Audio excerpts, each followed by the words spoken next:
अब मैं मोह की सेना को कैसे जीतूं, ऐसा उपाय विचारता है। क्या कल अपन ने बात की थी कि अब अभी तक ये बात की कि भाई मैंने मोह की सेना पर विजय प्राप्त करने के लिए कमर कस ली है ना। अब तो विजय एक कमर कस ली है तो उपाय क्या है? हमने कोई काम करने की कमर कस ली है, लेकिन उसका उस कार्य को करने का उपाय नहीं मालूम होगा तो कार्य कैसे होगा? इसलिए अब अगली गाथा में उस मोह की सेना को जीतने का उपाय बताते हैं। अब मैं मोह की सेना को कैसे जीतूं, ऐसा उपाय विचारता है। देखो पढ़ते हैं गाथा। ये बहुत प्रसिद्ध गाथा है, कईयों को तो याद भी होगी, नहीं याद हो तो याद कर लेना। पढ़ो अर्चेश, याद ही जो होगा। जो जाडधियर्हन्तं दौवत् गुणत् पज्जयते हिम। भैया मुझे सेकंड लाइन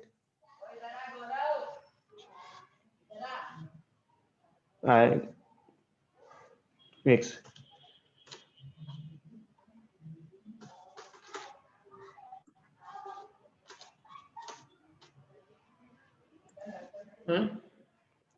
स्क्रीन चली गई भैया, एक सेकंड में इसमें।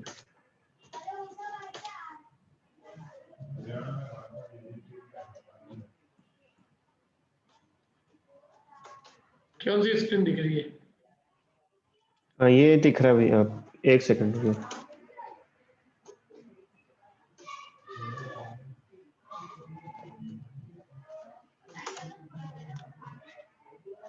ठीक है मैंने निकाल लिया भैया, मेरे पास में हो गया, आ गया, बोलता हूँ। जो जाडधियर्हन्तं दौवत् गुणत् पज्जयते हिम। जो सो जाडधिय पाडं मोहो खलु जादितस्वलयम्।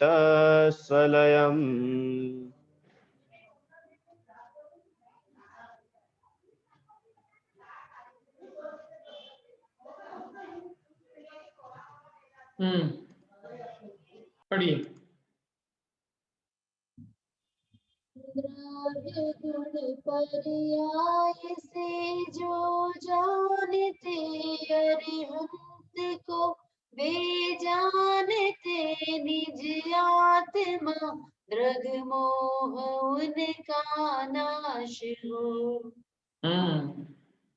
ठीक, बढ़िया बात कही है। देखो जो जानती अनंतम तवत् गुणत्व पज्जयतेम, जो अनंत को द्रव्यत्व से, गुणत्व से और पर्यायत्व से जानते हैं, सो जानती अपाणम, वे आत्मा को जानते हैं, वे अपनी निज आत्मा को जानते हैं। मोहो खलु जादि तस्य लयम, खलु माने वास्तव में उनका मोह क्षय को प्राप्त हो जाता है। जो अनंत को द्रव्य गुण पर्याय, जो अनंत को द्रव्यत्व गुणत्व और पर्यायत्व के द्वारा जानते हैं, वे अपने निज आत्मा को जानते हैं और उनका मोह अवश्य ही क्षय को प्राप्त हो जाता है।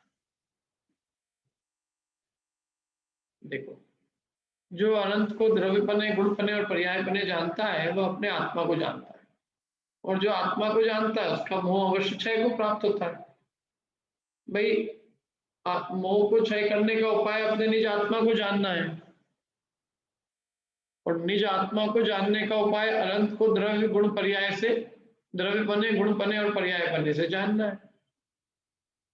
क्या अनंत को जो जानता है, तो अनंत को जानने से अपना आत्मा जानने में आता है, क्योंकि अनंत का जो आत्मा है वो अपने शुद्धात्म स्वरूप को बताने के लिए प्रतिबिंब के समान है। हम कैसे हैं, हमारा स्वरूप क्या है, ये जानना है तो हम अनंत को जाने। अनंत को यदि हमने उनके द्रव्य गुण पर्याय से जान लिया तो समझ लो हमने अपने आत्मा को ही जान लिया, क्योंकि वास्तव में अनंत में और हमें द्रव्य पने से कोई अंतर नहीं है, गुण पने से कोई अंतर नहीं है। पर्याय की अपेक्षा जो अंतर है तो वो पर्याय की अपेक्षा का अंतर ऊपर ऊपर है। मतलब पर्याय स्वभाव में तो कोई अंतर नहीं है, हमारा भी पर्याय स्वभाव है, उनका भी स्वभाव है, उनकी भी पर्याय होती है, हमारे भी होती है। और जो पर्यायगत जो अंतर भी है वो उनके स्वरूप को जानने से चला जाता है। क्या? और देखो, हमारे को अपने निज आत्मा का स्वरूप जानने के लिए और कोई उपाय नहीं है। सिद्ध भगवान तो हमारे सामने है नहीं। हमारे इस मध्य लोक में जो हमें दिखाई देते हैं आंखों से, वो हमें अनंत भगवान का ही देह दिखाई देता, अनंत भगवान ही दिखाई देते हैं। मध्य लोक में सिद्ध भगवान नहीं बसते। क्या? और पूर्ण शुद्ध आत्मा के रूप में हमें देखना है तो वैसे तो सिद्ध भगवान है, लेकिन सिद्ध भगवान तो हम देख ही नहीं सकते ना, मूर्तिक आत्मा है। तो उनके स्थान पर हमारे को अनंत भगवान को जानने से हमें जो शुद्धात्मा का जो स्वरूप है वो ख्याल में आ जाता है कि शुद्ध आत्मा का स्वरूप क्या है। अनंत भगवान को द्रव्य पने, गुण पने और पर्याय पने से जानने पर जो आत्मा का शुद्ध स्वभाव है वो जान लिया जाता है। और जो अपने शुद्धात्मा को जान लेता है, आत्मा को जान लिया जाता है, आत्मा का शुद्ध स्वरूप जान लिया जाता है। मतलब कि आत्मा का शुद्ध स्वरूप है क्या, आत्मा का वास्तविक वैभव क्या है, आत्मा का स्वरूप क्या है। अभी हम क्या समझते हैं, देखो, हम इस देह से पूरी एक में अपने को अनुभवते हैं। क्या हम अपने आप को देह से बिल्कुल भिन्न अनुभवते हैं? देह हमको क्षण मात्र भी भिन्न नहीं दिखता। अपनी पूरे समय 24 घंटे अनुभूति देह से एक में एक पने की है। ऐसा कोई लगता ही नहीं कि कोई अलग कोई वस्तु भी है। अब उसको, उस शुद्ध स्वरूप को, उस शुद्ध आत्मा के स्वरूप को बताने के लिए हम जब अनंत को देखते हैं तो पता चलता है कि देखो, ये इनका जो आत्मा है वो देह में विद्यमान होते हुए भी अपने को सतत देह से भिन्न अनुभवता है। और उनकी आत्मा के अनंत दर्शन, अनंत ज्ञान, अनंत सुख, अनंत वीर जो प्रकट हो चुके हैं, उस प्रकट को देखकर हमें अपने अप्रकट अनंत चतुष्टय की याद आती है। समझ में आ रही बात? अभी थोड़े दिनों पहले इंदौर में बरसात हुई थी, मालूम आपको? माउंटेन की थोड़ी बहुत। तो अब क्या है कि उन दिनों वो छाता ले गए, छाता ले गए तो मंदिर में छाता ले गए और छाता में ही रखा। बरसात के दिन होते तो फिर भी याद रहती, ठंड के दिनों में याद कहाँ है, फिर हम वहीं रखे। फिर रास्ते में पैदल चलते हुए आ रहे थे तो एक दो लोगों के हाथ में छतरी देखी, मैंने यार ये छतरी क्यों लेके चल रहे हैं। लोग ध्यान आ रहे पानी आ रहा है अभी, आज छतरी लेके चलना चाहिए, अपने को भी लेके चलना चाहिए। क्या अपने को लेके चलना चाहिए? लेके तो आए थे लेकिन हाथ में कहीं कहाँ गया, और मंदिर में रह गया। तो दूसरे का छाता देखकर अपने छाता की याद आ गई एकदम। क्या स्वाभाविक ऐसा है। तो ऐसे ही जब हम अनंत के आत्मा को देखते हैं तो हमें अपना ही आत्मा याद आ जाता है। उनके शुद्ध स्वरूप को देखकर हमें अपना शुद्ध स्वरूप ख्याल आ जाता है। उनके अनंत चतुष्टय के वैभव को देखकर हमें अपना चतुष्टय स्मरण हो आता है। और देखो, हम जिसके साथ रहते हैं ना, हम वैसे ही बनने की कोशिश करते हैं। हम अनंत को जानेंगे, अनंत के स्वरूप के निकट रहेंगे, अनंत के स्वरूप का चिंतन करेंगे तो हम अनंत जैसे बनेंगे।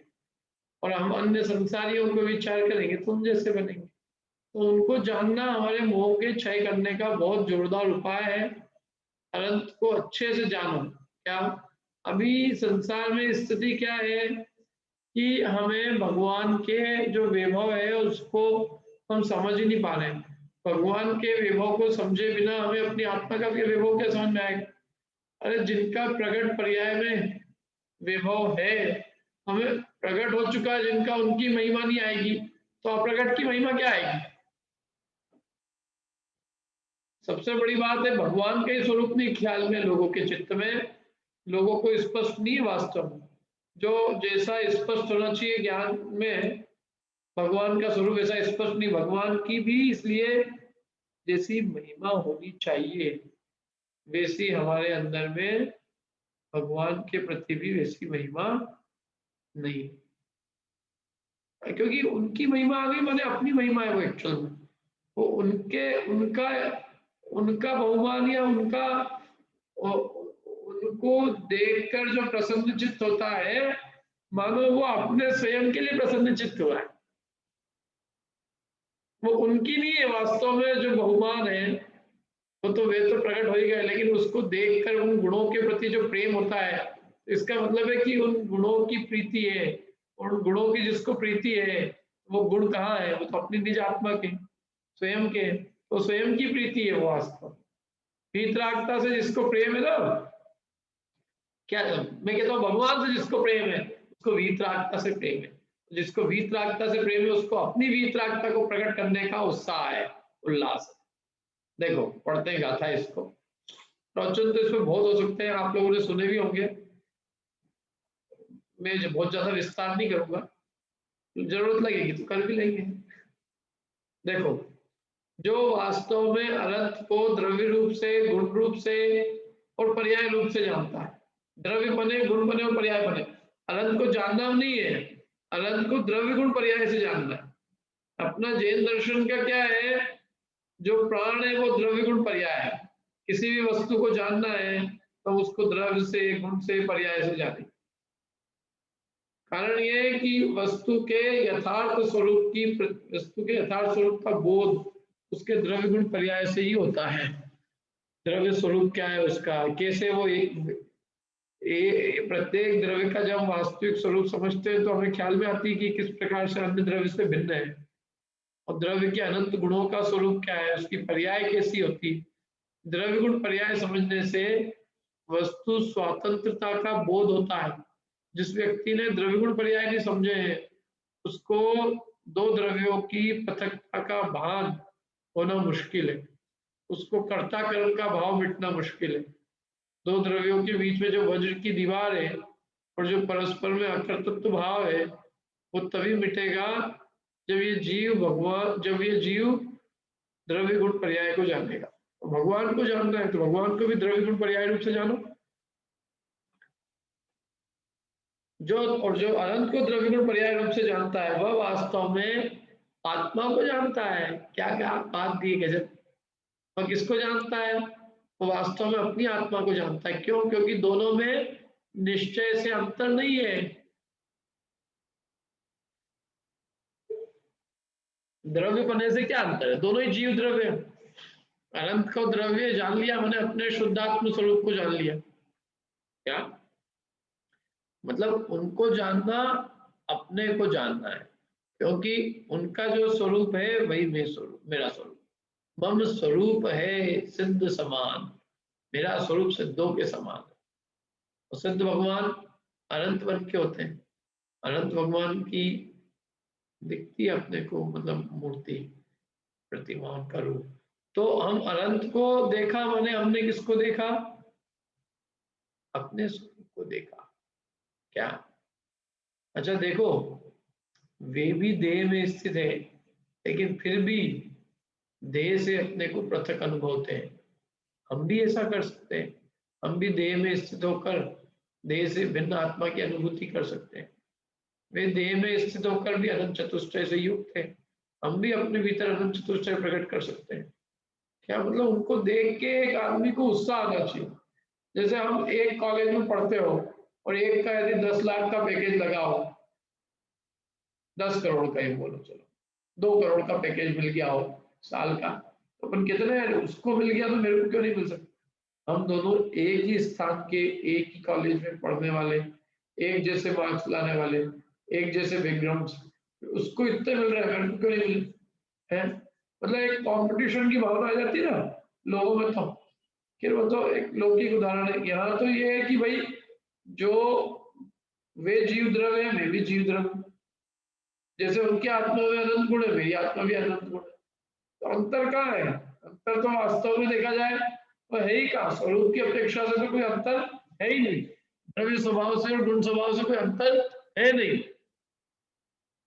पर्याय का जो अंतर है वो भी उनको उनके द्रव्य गुण को समझने से और अपने द्रव्य गुण को देखने से वो पर्याय का अंतर भी मिटता है।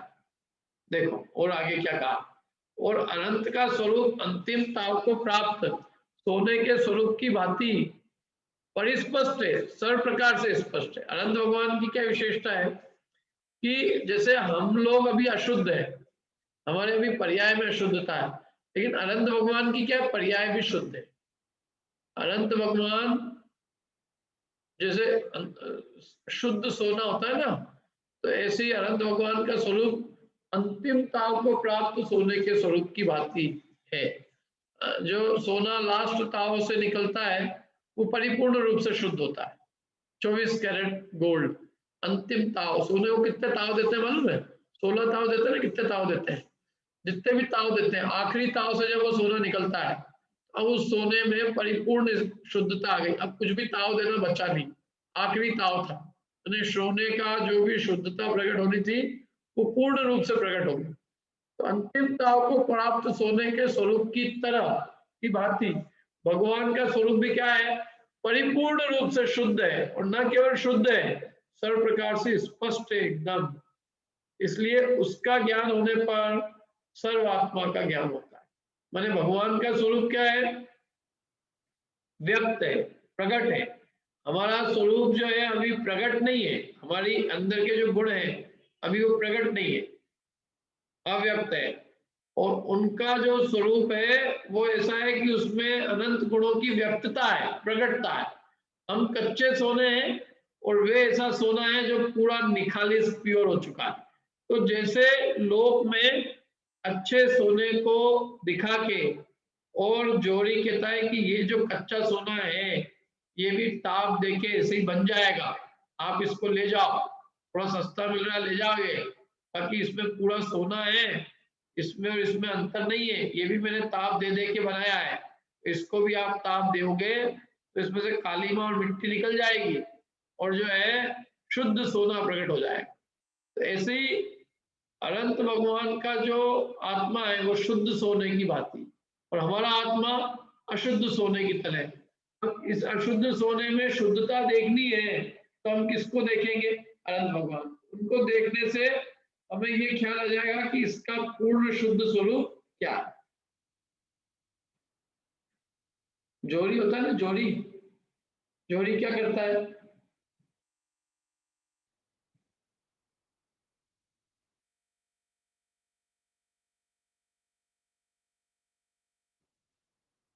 क्या करता है मालूम? जोड़ी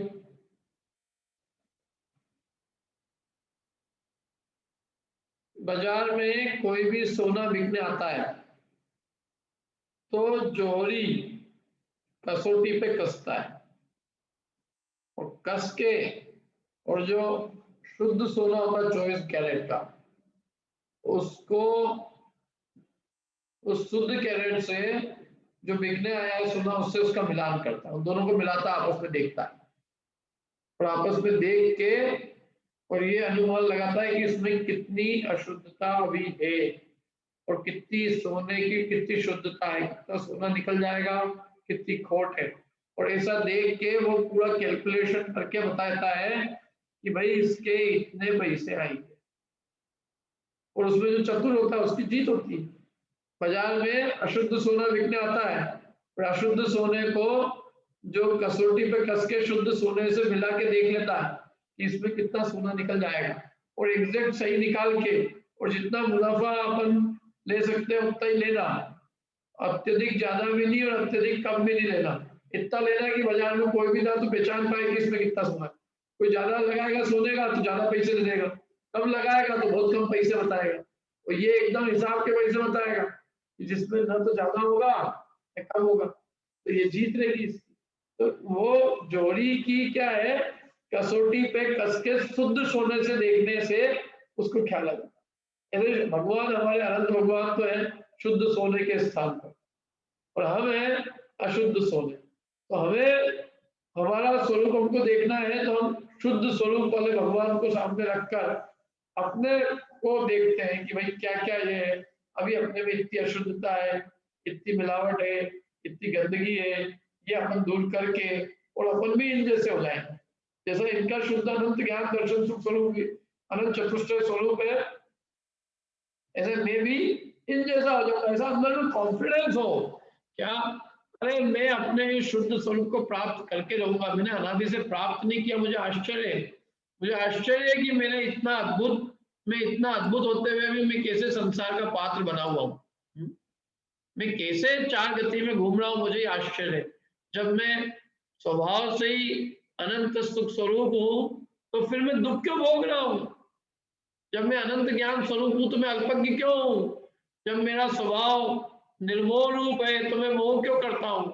जब मेरा स्वभाव वीतराग है तो मैं राग द्वेष रूप क्यों परिणमता हूँ?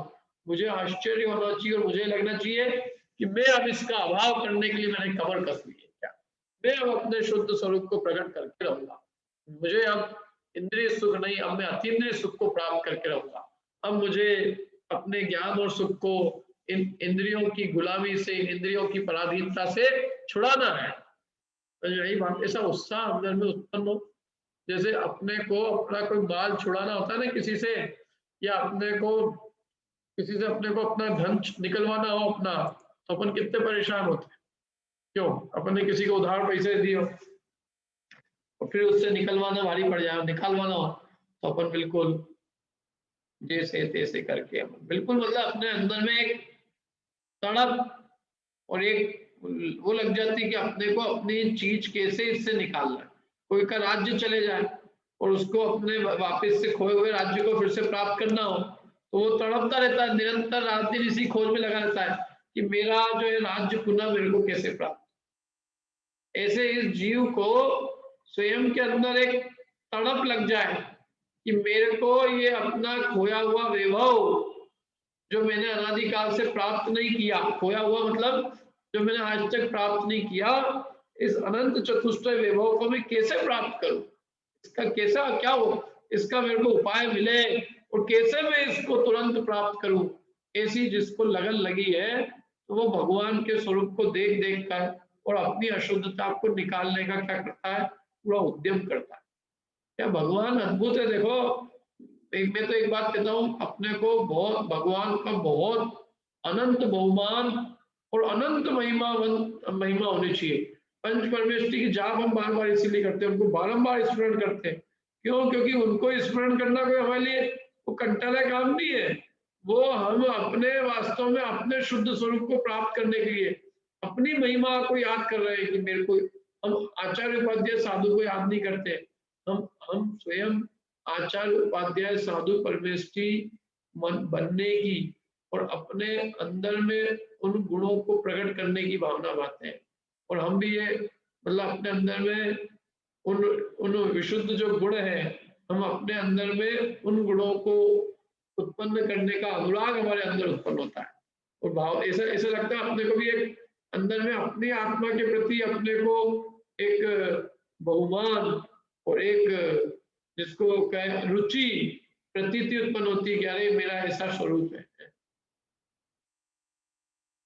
अनंत ज्ञान अनंत दर्शन सुन के मुंह में पानी आ जाए एकदम, जैसे धन देख के पानी आता है ना, उसका पानी तो आए नहीं, और ये अपने आत्मा के वैभव को सुनकर और मुंह में अंदर में ऐसा उत्साह और ऐसी ऐसी तड़प लगे कि अरे मुझे तो ये चीज को प्राप्त करना है। तो भगवान का स्वरूप कैसा है? अनंत चतुष्टय में अनंत ज्ञान दर्शन सुखवीर में, उनका द्रव्य शुद्ध, उनके गुण शुद्ध, उनकी पर्याय शुद्ध है, इसलिए परिस्पष्ट भी है और शुद्ध है। अंतिमता को प्राप्त होना जैसे एकदम परिपूर्ण रूप से शुद्ध है, ऐसे भगवान का स्वरूप भी परिपूर्ण रूप से शुद्ध और कैसा है? परिस्पष्ट है, सर्व प्रकार से स्पष्ट है। अनंत भगवान का आत्मा एकदम स्पष्ट है, ओ अनंत चतुष्टय से युक्त, देव देवालय में विराजमान साक्षात परमात्मा स्वरूप, एकदम उनका स्वरूप एकदम ख्याल में आ जाता है, स्पष्ट है। इसलिए उसका ज्ञान होने पर सर्व आत्मा का ज्ञान होता है, मैंने अनंत का ज्ञान हुआ, मैंने अपनी पूरी आत्मा का ज्ञान हो जाता है, अपने पूर्ण स्वरूप का बोध हो जाता है। अब आगे क्या कहते हैं देखो, ये द्रव्य गुण पर्याय की परिभाषा बताई। वह अन्वय व द्रव्य, अन्वय माने निरंतर होना, हे हे अभी भी है, कल भी है, आगे भी रहेगा, था, है, रहेगा। जो अन्वय जो सब अवस्थाओं में जो एक गूथा हुआ है, एक वस्तु है, जैसे बालक, युवा, वृद्ध अवस्थाओं में, सब अवस्थाओं में मैं वही का वही हूं कि नहीं, मेरा अन्वय है कि नहीं है। अनंत पर्यायों में एक ही द्रव्य विद्यमान है, तो वो उस त्रैकालिक जो जीव द्रव्य का अन्वय है अनंत पर्यायों में। अन्वय माने उसका जो जो उसकी जो विद्यमानता, जो होना पना, सब पर्यायों में जो हे पना है वो अन्वय। इसका एक उदाहरण देता हूं मैं आपको।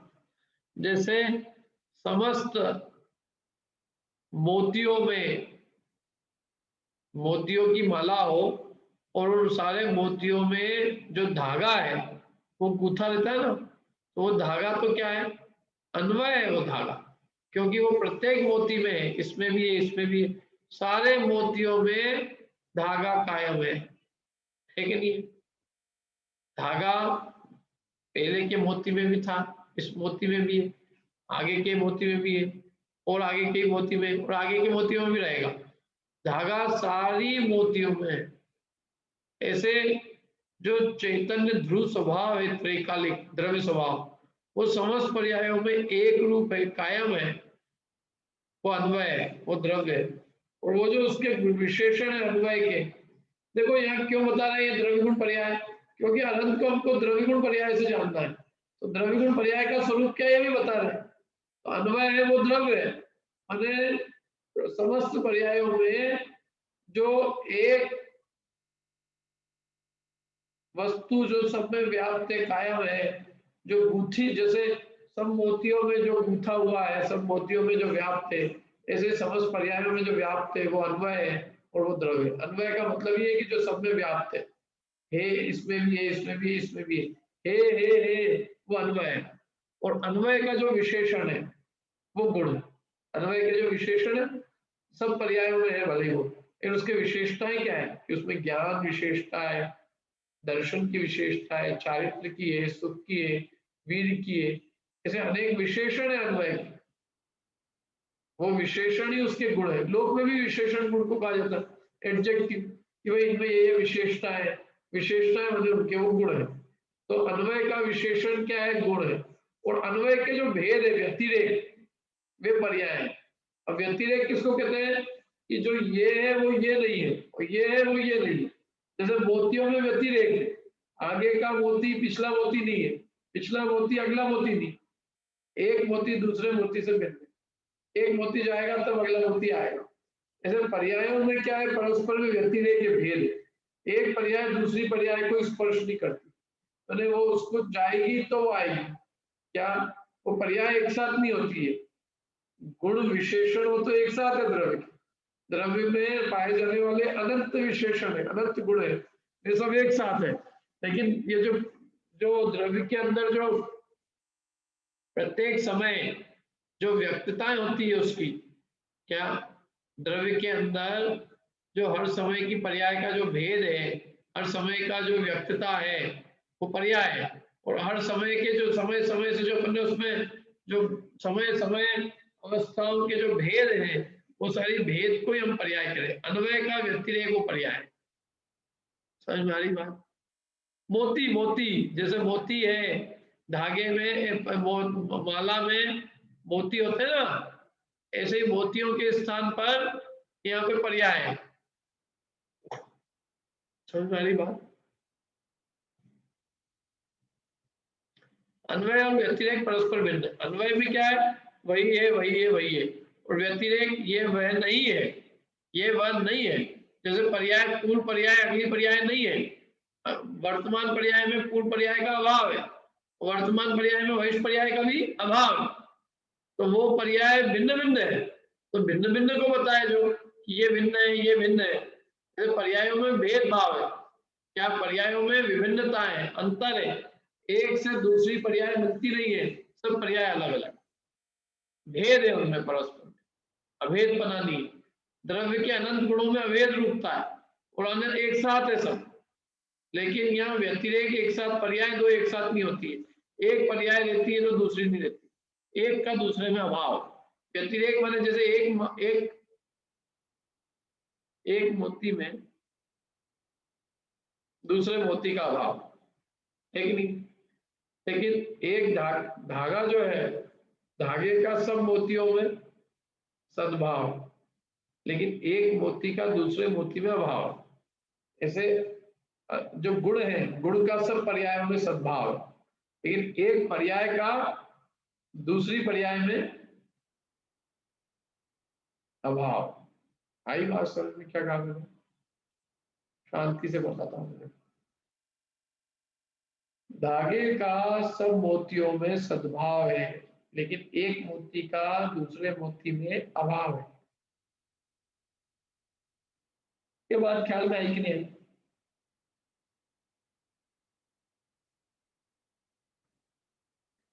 ऐसे ही द्रव्य का सब पर्यायों में सद्भाव है,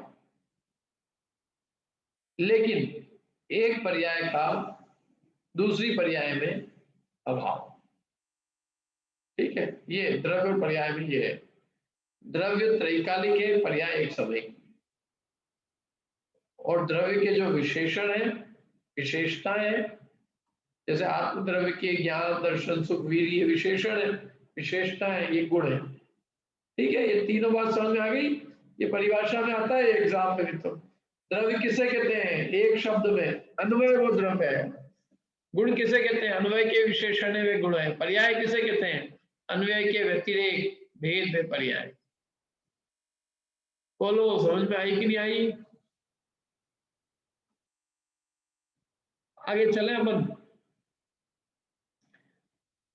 सर्वथा विशुद्ध भगवान अनंत में, मैंने अनंत के स्वरूप का ख्याल करने पर जीव तीनों प्रकार युक्त समय को अपने मन से जान लेता है। क्या अनंत के स्वरूप का ख्याल करता है जो जीव, तो वो तीनों प्रकार युक्त मैंने द्रव्य गुण पर्यायमय निज आत्मा को अपने मन से जान लेता है, समझ लेता है। भगवान को जानने से अपना आत्मा स्वरूप समझ में आ जाता है। ओ कैसा शुद्धात्म स्वरूप कैसा है, आत्मा का स्वरूप कैसा है। तथा यथा यथा यह चेतन है, इस प्रकार का अन्वय व द्रव्य है। यह चेतन है, इस प्रकार का जो अन्वय है, ये चेतन है, चेतन है, चेतन है, हर पर्याय में चेतन है। तो चेतनता का जो अन्वय है, चैतन्यता का अन्वय अनंत पर्यायों में, वो द्रव्य है, वो चेतन ही द्रव्य। और वो चेतन द्रव्य का क्या है? तो चेतन सब पर्यायों में, चेतन सब पर्यायों में, इसलिए चेतन क्या हो गया? द्रव्य हो गया। चेतन जो है ना, चेतना का अन्वय सब में है कि नहीं है? सब पर्याय। बताओ, चेतनता कभी जीव में से निकलती? चेतनता किसकी होती है? क्यों? शरीर और आत्मा की मिलके होती है कि आत्मा की अकेले की चेतनता है? एक तो क्या है, हम ये मानते हैं चेतनता दो की मिलके, शरीर और आत्मा, जड़ और चेतन, ये दोनों मिलके चेतन उत्पन्न करते हैं। माने इंद्रियां और आत्मा ये दोनों मिल जाते हैं तब ज्ञान होता है। बोलो, जीवान और आत्मा, बिना जीवान के आत्मा को ज्ञान हो जाएगा? बिना जीवान के क्यों? बिना नाक के हो जाएगी ज्ञान, बिना कान के हो जाएगा, बिना आंखों के हो जाएगा।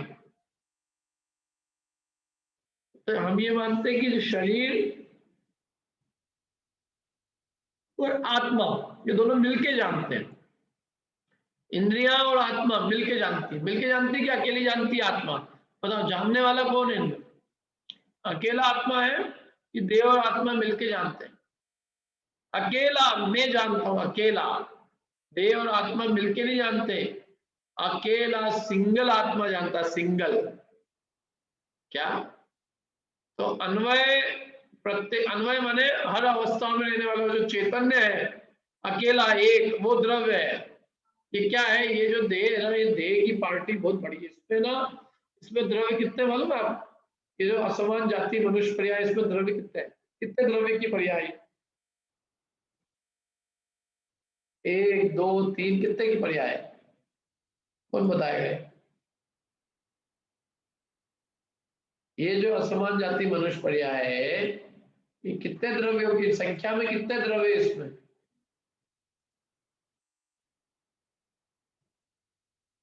हाँ बोलो सुरेंद्र जी, संख्या में, जाति नहीं संख्या। अनंत द्रव्य है ना। हाँ, संख्या की अपेक्षा अनंत द्रव्य है ये, और जाति की अपेक्षा 6। नहीं, शरीर जो ये जो मनुष्य पर्याय है इसमें असमान जाति 2 दो ही हुए ना, जीव और पुद्गल। जीव और पुद्गल।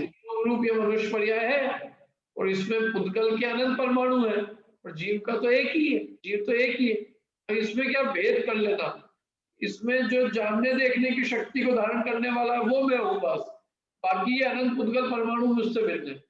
क्या ये अंतर जिसने करके अपने को अनुभव कर लिया, समझ लो उसने जिनवाणी को पूरा समझ लिया, उसने तो फतह कर ली, उसने संसार का नाश कर लिया, अपनी वस्तु पहचान लिया, अपनी शुद्ध वस्तु जो छिपी हुई थी अनादिकाल से देह के साथ में, उसको बाहर निकाल लेना, उसको अनुभव कर लेना, यही तो खेल है सुना। क्या और क्या है?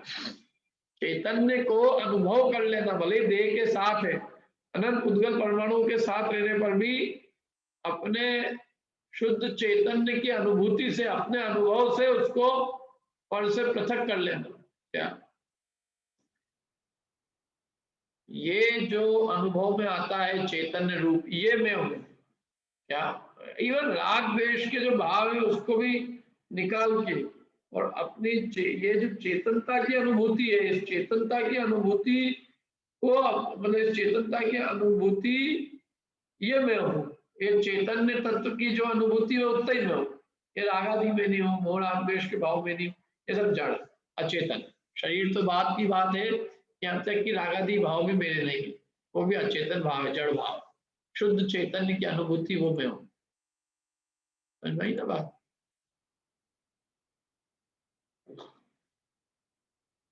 देखो अब अपने आत्मा पे लगा रहे हो, चैतन्य, चैतन्य ना, चैतन्य है इस प्रकार का जो अन्वय है, चैतन्य का तीनों काल में अन्वय, वो द्रव्य है, और अन्वय के आश्रित रहने वाला चैतन्य विशेषण, चेतन वो द्रव्य हुआ, जो सब पर्याय होंगे, सब पर्यायों में चेतनता। चेतनता किसमें है? केवल मुझ में है, शरीर में कुछ भी नहीं है। ये क्या है, पता नहीं क्या चक्कर है ये, कि ये अपने साथ में एक मुर्दा भी चलता रहता है। मैं तो कभी कभी लगता है कि ये हो क्या रहा है, ये एक चेतना जानने देखने वाली आत्मा वो इतने बड़े मुर्दे शरीर को ले लेके दौड़ती फिरती रहती है, 50-60 किलो का वजन ले लेके ढोके फिर रहे हैं अपन, वो काहे के लिए ढोके फिर रहे हैं नहीं समझ में आ रही है, क्यों फिर रहे हैं ढोके? एक मुर्दा गाड़ी को, बैलगाड़ी को लेके चलो,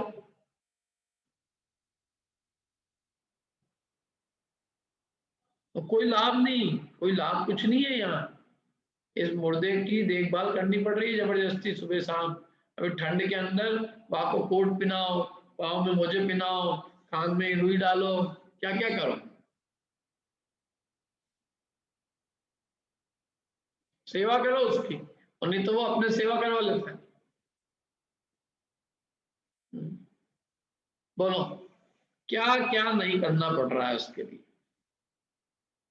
सारे उथल पुथल, सारे मतलब एक इस देह के मारे ये करोना क्या है बताओ, किसके लिए ये केवल एक शरीर के लिए, जिस शरीर के अंदर अपने को रहने को मिल गया, और अब बस उसकी सेवा करने का अपने को जैसे कोई जिम्मेदारी होगी, भैया इसको रखने का, इसको रखना पड़ेगा अपने को। ऐसा क्यों हो रहा है? ऐसा कभी सोचे तो सही, ये क्या है, ये हमने क्या, ये हमारी क्या दशा हो रही है? हम इस पुद्गल शरीर के साथ पड़े हुए हैं, अचेतन द्रव्य के साथ में हमारा इससे कैसा संयोग हो गया? अमूर्तिक आत्मा होते हुए मूर्त स्पर्श रस गंध वर्ण को प्राप्त होकर मूर्त शरीर के साथ उसने प्रीति कर ली। प्रीति भी करी तो कैसे के साथ? जड़ अचेतन मूर्त द्रव्य के साथ। तो अन्वय के आश्रय से जो लेता है ऐसा चैतन्य विशेषण, वो गुण है, चेतन द्रव्य है, और चैतन्य के आश्रित रहने वाला जो चैतन्य, चैतन्य है, चेतनपना, चैतन्य, वो चैतन्य रूप जो विशेषण है वही गुण है। चेतन द्रव्य और चेतन का विशेषण चेतन, इसलिए चैतन्य हो गया गुण। और एक समय मात्र की मर्यादा वाला, काल परिमाण होने से, पर्याय की मर्यादा कितनी? एक समय मात्र, अगले समय नहीं, अगले समय अगली। पर्याय की उम्र एक समय, द्रव्य की उम्र अनादि अनंत, गुण की उम्र अनादि अनंत, पर्याय की उम्र एक समय मात्र। समझ में आया? और एक समय मात्र की मर्यादा वाला काल परिमाण होने से परस्पर अप्रवर्त है। पर्याय जो है परस्पर में एक दूसरे में अप्रवर्त है, एक पर्याय दूसरे में प्रवृत्ति नहीं होती, एक पर्याय की दूसरे पर्याय में अभाव है, इसलिए वो परस्पर में कैसी अप्रवर्त है। ऐसे जो अन्वय के व्यतिरेक है वे पर्याय है, माने अन्वय में जो भेद है अलग अलग अलग अलग एक लगे वे पर्याय हैं, जो कि चिद विवर्तन की ग्रंथियां है। क्या क्या शब्द दिए बढ़िया है। गांठे हैं, जैसे गन्ने की गांठें होती है ना, 1 2 3 4 पोले, ऐसे चैतन्य के अंदर प्रत्येक समय की जो अवस्था है, चिद रूप चैतन्य का जो विवर्तन है, परिणमन है, उस परिणमन की एक ग्रंथियां माने अवस्थाएं, गांठें हैं। पर्याय समझो क्या है, गांठें एक एक समय अलग अलग, जैसे गन्ने में अनेक गांठें होती है, ऐसे इस आत्मा में प्रत्येक समय अलग अलग भिन्न भिन्न अनेक पर्याय हैं। और वो सब पर्याय चैतन्य का विवर्तन है, चैतन्य का परिणमन है। क्या कहा ना, आत्मा के परिणमन की ग्रंथियां, माने आत्मा का ही परिणमन है, आत्मा के प्रत्येक समय का परिणमन है वो, ऐसी अद्भुत वस्तु है। अब देखो अब क्या कह रहे हैं, अब इस प्रकार त्रैकालिक को भी, त्रैकालिक आत्मा को भी एक काल में समझ लेने वाला वह जीव जैसे हाँ बोलो देव, क्या बोल रहे हो? भैया तो जैसे अगर आत्मा में कषाय आदि उत्पन्न हुए तो उसमें भी चैतन्य परिणाम व्याप रहा है क्या? नहीं, कषाय तो जड़ है, अचेतन है। कषाय नहीं, थोड़ी चेतन है। कषाय पर्याय तो अचेतन का है कषाय को, क्योंकि वो अचेतन कर्म के उदय से हुई है, इसलिए अचेतन ही है। तो उसको चिद विवर्तन वाला नहीं कहेंगे कि वो नहीं, पर्याय तो चिद विवर्तन तो पूरे। अपनी जो प्रत्येक समय की चैतन्य की जो विवर्तन है, चैतन्य रूप, चेतना रूप, वो अपनी पर्याय है। तो यहाँ पे केवल ज्ञान को ही लेना पड़ेगा क्या? केवल केवल ज्ञान मात्र, ज्ञान और दर्शन, चेतना के दो भेद है ना, दर्शन ज्ञान, दर्शन ज्ञान के अलावा कुछ अपना नहीं है। राग द्वेष तो ही अपना, राग द्वेष तो क्या है, ये जो है ना उद्गल कर्म के संयोग से होने वाली आत्मा की अवस्था है, और कर्म के उदय से होने वाला विकार है दो। जैसे जैसे चूना और हल्दी मिलके एक नया ही रंग पैदा हो जाता है ना, ऐसे आत्मा में भी कर्म और आत्मा के संयोग से एक अलग ही अवस्था हो जाती है, लेकिन वो उस शुद्ध आत्मा के स्वरूप नहीं है। जैसे चना चूना और हल्दी, वो दोनों भिन्न भिन्न अपने अपने में अलग अलग है। जैसे शुद्धात्म द्रव्य और पौद्गल कर्म, ये दोनों अलग अलग है, लेकिन करे क्या, ये ऐसे ही कोई योग निमित्त देखो कि पुद्गल के संसर्ग करते ही जीव में रागादि भाव उत्पन्न होने लग जाते हैं, और इसको ऐसा लगता है कि रागादि भाव तो मैं खुद ही कर रहा हूँ, उसमें कोई कर्म निमित्त नहीं है, कुछ नहीं है, ये मेरे परिणमन है। मतलब बेसिकली फिर श्रद्धा और चारित्रादिक जो गुणों की पर्याय है उसको यहाँ पे नहीं लेना है, मतलब उसमें अरे चेतनपना। वो भी चैतन्य रूप है, क्यों नहीं लेंगे उनको? पर वो तो वर्तमान में अपनी जैसे श्रद्धा पर्याय है वो मिथ्या रूप हो रही है, तो उसमें अरे चैतन्यता कैसे? बात मिथ्या की देखो, श्रद्धा गुण हो चाहे चारित्र गुण हो, ये सब चैतन्य से अलग नहीं है, ये तो सब चैतन्य कई विवर्तन ना, चैतन्य रूप ही तो है भाई। चारित्र में ज्ञान का भी रूप है, सुख का भी रूप है, वीर का भी रूप है, एक गुण में अनंत गुणों का रूप है। अच्छा, उस अपेक्षा मतलब ये सामान्य स्वरूप का है कि जो भी परिणमन होगा द्रव्य का उसमें सब में चेतना व्याप्त हो रही, चाहे कोई भी गुण होगा सामान्य। हाँ, द्रव्य का एक्चुअल में जीव द्रव्य की पहचान ही चैतन्यता है, चैतनता ही उसका असाधारणभूत लक्षण है। और वो चैतन्यता को ही जिसने पसंद कर लिया कि मैं चैतन्य चित्त स्वरूप हूँ, चैतन्य स्वरूप, और मेरे अलावा अन्य किसी में चैतन्यता नहीं है, ये चैतन्य स्वरूप की प्रीति ही तो आत्म स्वरूप की प्रीति है। चैतन्य की प्रीति नहीं करके ये कषाय मतलब परद्रव्य की, शरीर की, शरीर से संबंध रखने वाले और भी जो स्त्री पुत्र आदि की, और यहाँ तक कि जो रागादि भाव है, क्या उनकी भी जब तक वो उसको अपना मानता है मतलब तब तक वो बराबर नहीं समझ रहा है। ठीक है। ठीक है, चलो अब इस प्रकार त्रैकालिक को भी माने त्रैकालिक आत्मा को भी, अब ये त्रैकालिक आत्मा को समझ लेने वाला मतलब तीनों काल में जो पाया जाता है, जिसका अन्वय चेतन है और जिसके उस अन्वय के चेतन के आश्रय रहने वाला चैतन्य विशेषण वो गुण है, और चित्त की विवर्तन चैतन्य का जो विवर्तन परिणमन है चैतन्य रूप वो क्या है, वो उसकी पर्याय है। इस प्रकार तीनों काल त्रैकालिक को भी माने त्रैकालिक आत्मा को भी एक काल में समझ लेने वाला वह जीव, जैसे मोतियों को झूलते हुए हार में अंतर्गत माना जाता है, उसी प्रकार चिद विवर्तों का चेतन में ही संक्षेपण करके, जैसे मोतियां जो है झूलते हुए मोती मोतियां मोतियों को हार में ही अंतर्गत माना जाता है, हार से अलग तो ही नहीं मोती, हार की अलग अलग मोती है। ऐसे जो चैतन्य में जितनी विवर्तन है परिणमन है वो कोई चैतन्य से भिन्न नहीं है, चेतन में ही है, तो चैतन्य में ही उसको अंदर अंतर्गत करके तथा विशेषण विशेषता की वासना का अंतर्धान होने से, जैसे सफेदी को हार में अंतर्गत किया जाता है, उसी प्रकार चैतन्य को चैतन्य में अंतर्हित करके जैसे मात्र हार को जाना जाता है, उसी प्रकार केवल आत्मा को जानने पर उसके उत्तरोत्तर क्षण में क्रिया कर्म का विभाग, कर्ता कर्म क्रिया का विभाग है को प्राप्त होता जाता है, इसलिए निष्क्रिय चिन्मात्र भाव को प्राप्त होता है। और इस प्रकार मणि की भांति जिसका निर्मल प्रकाश अकंप रूप से प्रवर्तमान है, ऐसे उस चिन्मात्र भाव को प्राप्त जीव के मोहांधकार निराश्रयता के कारण अवश्यमेव प्रलय को प्राप्त होता है। और यदि ऐसा है तो मैंने मोह की सेना को जीतने का उपाय प्राप्त कर लिया। थोड़ा सा ये एकदम मैंने पढ़ लिया एक साथ इकट्ठा, इसमें बहुत कुछ है समझने का, कल अपन और करेंगे इसको विस्तार से। क्या अभी तो अपना टाइम भी हो गया।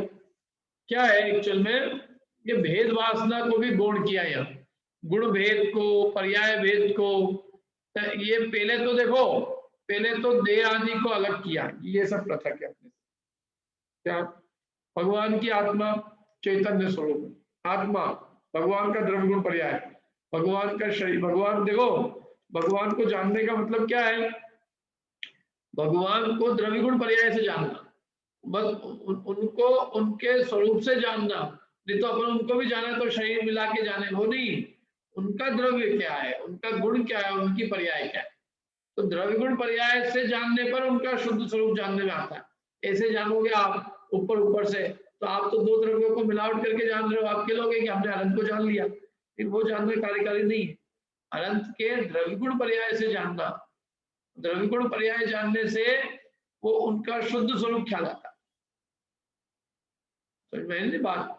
इसी प्रकार अपने आत्मा को भी वैसे ही जाने, और जैसे अनंत के द्रव्य में गुण और पर्याय अंतरहित है, गुण और पर्याय अलग नहीं है, अभेद है, ऐसे जितने भी हार के विशेषण हैं, क्या सफेदी वफेदी, वो भी सब हार में ही है, और जो जितने मोती है वो सब मोती भी काय में है, हार में है। तो ये सब वासनाओं को अंतरहित करके जो केवल आत्मा को जानता है, वो वास्तव में उसका क्या होता है, उसका मोह क्रम क्रम से अपने आप, मतलब क्रम क्रम से माने जब कर्ता कर्म आदि के सब विभाग विकल्प क्षय को प्राप्त होते हैं, तो निष्क्रिय चैतन्य भाव को प्राप्त करके और मोहांधकार अपने आप नष्ट होता है। जब मोहांधकार को कोई आश्रय नहीं मिलता है, निराश्रयता के कारण अवश्य ही प्रलय को प्राप्त होता है। हाँ बोलिए। इसमें जैसे ये लिखा है कि अधरंत को द्रव्य पने, गुण पने और पर्याय पने से जानने की बात कही है ना, तो द्रव्य गुण पर्याय से जानना और द्रव्य पने, गुण पने और पर्याय पने से जानने में डिफरेंस क्या है, मतलब मेरे को एकदम स्पष्ट नहीं हुआ। देखो किसी को पुरुष मतलब पुरुष स्वभाव और पुरुष और पुरुषत्व में क्या अंतर है, इसमें पुरुष और पुरुषत्व नहीं है, ये पुरुष है लेकिन पुरुषत्व नहीं है। द्रव्य और द्रव्य स्वभाव द्रव्यत्व, द्रव्यपना क्या है उनका, द्रव्यपना, गुणपना और पर्यायपना। पना होता है ना, जैसे पना मतलब उसका वो द्रव्यपना जो है मैंने द्रव्य का द्रव्य रूप स्वभाव, गुण रूप स्वभाव और पर्याय रूप स्वभाव। द्रव्य स्वभाव भी होता है, द्रव्य अलग चीज है और द्रव्य स्वभाव अलग है। द्रव्य का स्वभाव क्या है, द्रव्य स्वभाव क्या है, गुण स्वभाव क्या है, पर्याय स्वभाव क्या है।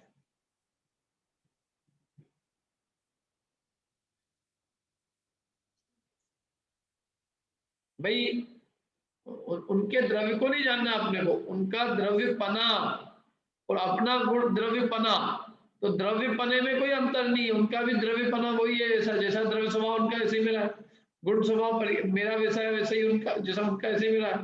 यहाँ तक कि पर्याय स्वभाव भी देखो, प्रत्येक समय में पर्याय का जो होना है, प्रत्येक समय में वो पर्याय स्वभाव मेरा भी वैसे ही होना है। पर्याय की अपेक्षा से देखो तो जैसे हर समय पर्याय नई नई उत्पन्न होती है, प्रत्येक द्रव्य की हो रही, पर्याय स्वभाव में क्या अंतर है। पर्याय इतना है कि उनकी भी चैतन्य रूप पर्याय, मेरी भी चैतन्य रूप पर्याय है ना।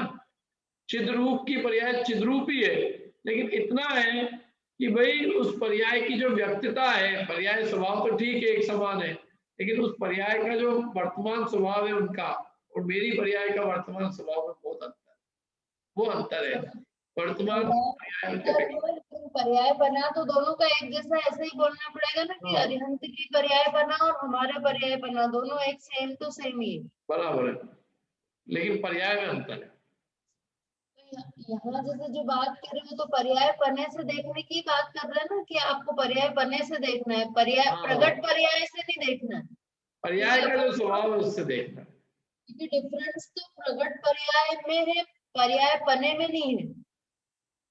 बराबर, डिफरेंस प्रगट पर्याय में, पर्याय पने में कोई अंतर नहीं। द्रव्यत्व, गुणत्व और पर्यायत्व की अपेक्षा से तो सेम है और प्रत्येक जीव द्रव्य समान है, क्योंकि द्रव्यपना, गुणपना, पर्यायपना तो ही नहीं, अंतर स्वभाव होता है ना। द्रव्य गुण पर्यायपना होने स्वभाव, और स्वभाव से तो कोई अंतर किसी भी दो द्रव्यों में है ही। अब रही बात द्रव्य गुण पर्याय की, तो द्रव्य गुण भी समान है। पर्याय स्वभाव में अंतर है, क्योंकि पर्याय उनकी जो है अनंत चतुष्टय रूप है और हमारी पर्याय अल्पज्ञ रूप है। उनकी वीतराग रूप है, हम राग रूप है। उनकी सुख रूप है, अनंत सुख रूप, हमारे दुख रूप है। वो सब अंतर है।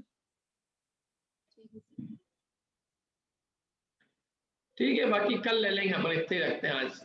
कई लोगों को आज जाना भी है कहीं, तो लोगों ने कहा पंडित जी आज, मैंने कहा आज टाइम पे छोड़ देंगे, जिसको जो करना हो कर लेना। अब अपन एक दिन